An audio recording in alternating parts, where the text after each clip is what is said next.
Today's unsolved crime mystery is about the murder of a 14-year-old child. She was killed in the most horrific of circumstances. 27 years have gone by and Kate's family have suffered in a way you cannot imagine.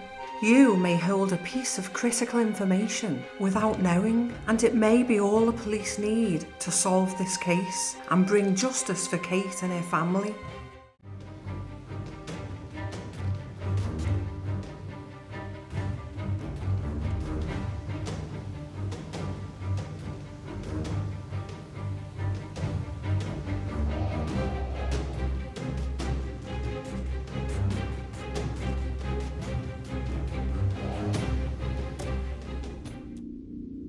"14-year-old Kate was a popular and very bright girl. She loved playing basketball and was heavily involved with the church. On Saturday the 15th of November 1997, Kate began her final day like many other Saturdays. Kate and her mum Suzanne travelled to Exeter as Kate needed to do some research at the library.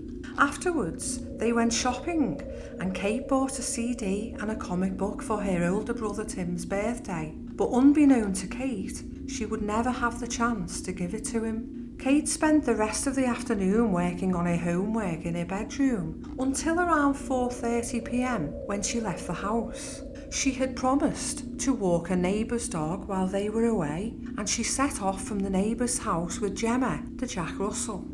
After around 15 minutes, Kate and Gemma walked up Exwick Lane, a narrow rural lane commonly used by dog walkers and also used by Kate herself.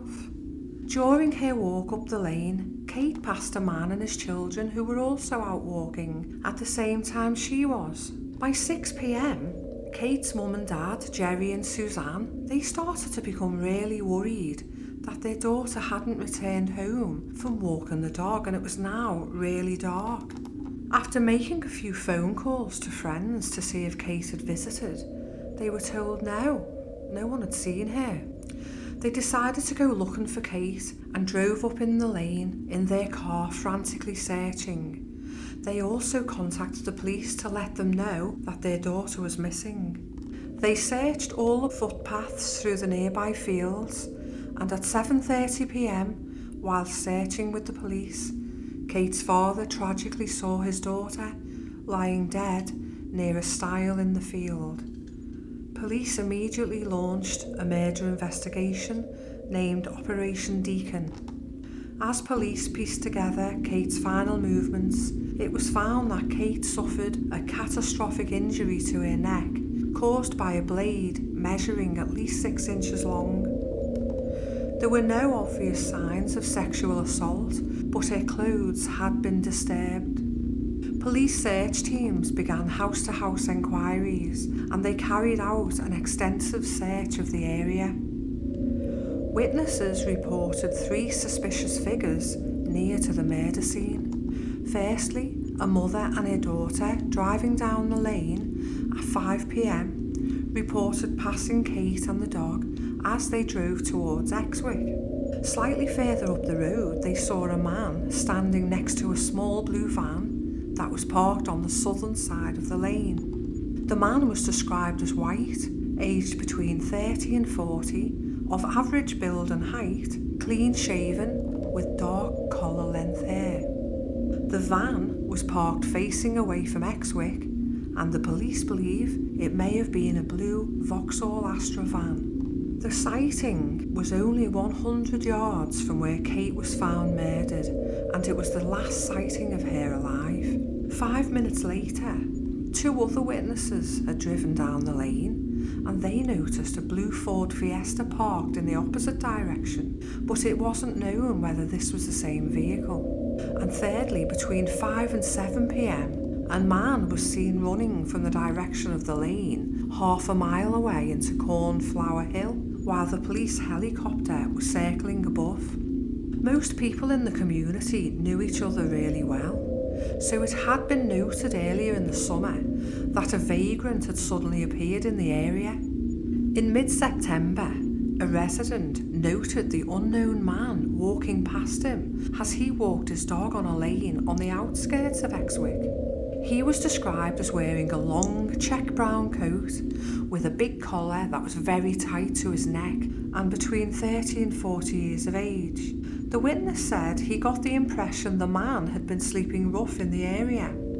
The man was seen around the area several times by the same witness and was described as always wearing the same big coat, even on a hot day.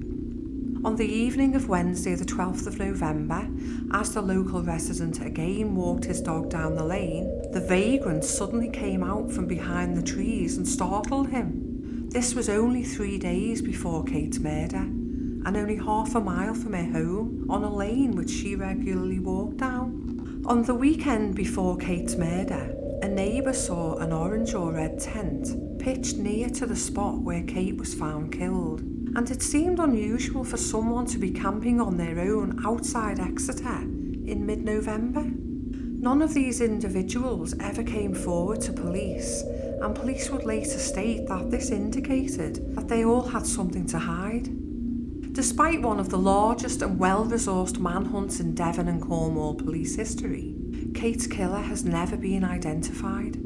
Detectives remain convinced that someone holds the vital clue to bring Kate's killer to justice, and they are urging them to finally break their silence.